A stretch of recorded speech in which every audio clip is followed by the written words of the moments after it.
అది 90 ఏళ్ల క్రితం నాటికాలం. ఆధునికతకు అందని మారుమూల పల్లె. అక్కడ నివసించే మనుషులకు ఆత్మజ్ఞానం కంటే అంధవిశ్వాసాలే ఎక్కువ తెలుసు. కాని ఆ పట్నాపూర్ గ్రామంలో ఒక అసాధారణ శక్తి ఉద్భవించింది.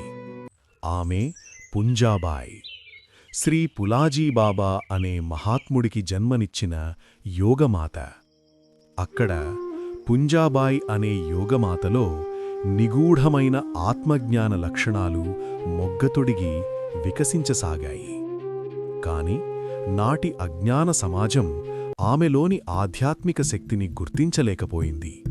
ఆమె వింత ప్రవర్తనను భాణామతి అనే వ్యాధిగా తప్పుగా ముద్రవేసింది. లోకం ఏమనుకున్నా ఆమె అంతరాత్మ ఇవేవీ పట్టించుకోలేదు.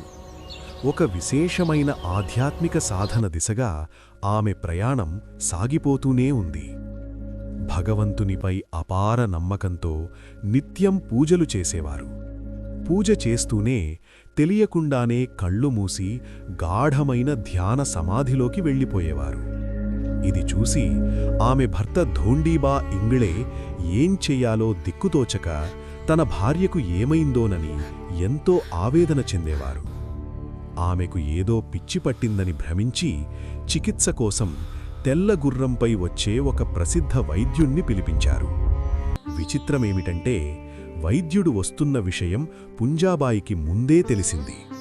ఆకాశవాణి వినిపించినట్లుగా అత్తగారికి ఆ విషయం చెప్పారు.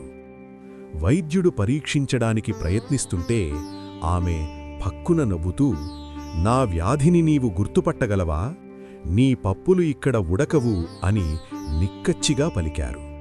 ఆ మాటలకు ఆశ్చర్యపోవడం వైద్యుడి వంతయింది. ఆమెలోని ఆధ్యాత్మిక తేజస్సు అర్థంకాక నిశ్చేష్టుడై తన సంచి సర్దుకుని వెనుదిరిగాడు. ఒకరోజు సాయంత్రం ఇంట్లో ఉండాల్సిన అమ్మ కనిపించకుండా పోయారు. కంగారుపడ్డ కుటుంబ సభ్యులు లాంథర్లు పట్టుకుని ఇల్లంతా వెతికారు.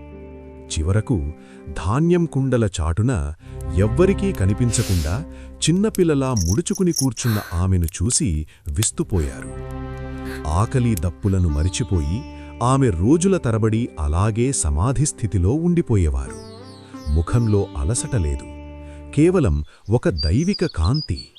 మళ్లీ లోకంలోకి రాగానే ఏమీ ఎరగనట్లుగా ఎంతో చలాకీగా లేచి ఇంటి పనులన్నీ చకచకా చక్కబెట్టేవారు.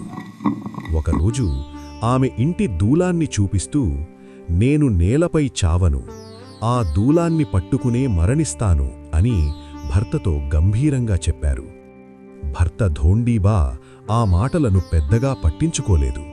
అవి పిచ్చిమాటలని భావించి తేలిగ్గా తీసిపారేశారు. కాని ఆమె చెప్పిన మరణ శాసనం నిజమైంది. ఆ దుర్దినాన ఆమె తన చేతులు కాళ్లతో దూలాన్ని గట్టిగా బిగించుకుని తన తనువు చాలించారు. పొలం నుండి తిరిగి వచ్చిన ధోండీబా దూలానికి వేలాడుతున్న తన భార్య దేహాన్ని చూసి హతాశుడైపోయారు. అప్పుడు అర్థమైంది, ఆమె సామాన్యురాలు కాదని. ఆ యోగమాత పెట్టిన సంస్కార బీజమే పులాజీబాబాను ఒక మహాత్ముడిగా, ఒక అవతార పురుషుడిగా తీర్చిదిద్దింది. యోగమాత పుంజాబాయ్ నేడు పట్నాపూర్ గ్రామానికే కాదు, ఆధ్యాత్మిక ప్రపంచానికే ఒక ధృవతార. ఆమె చరిత్ర అజరామరం.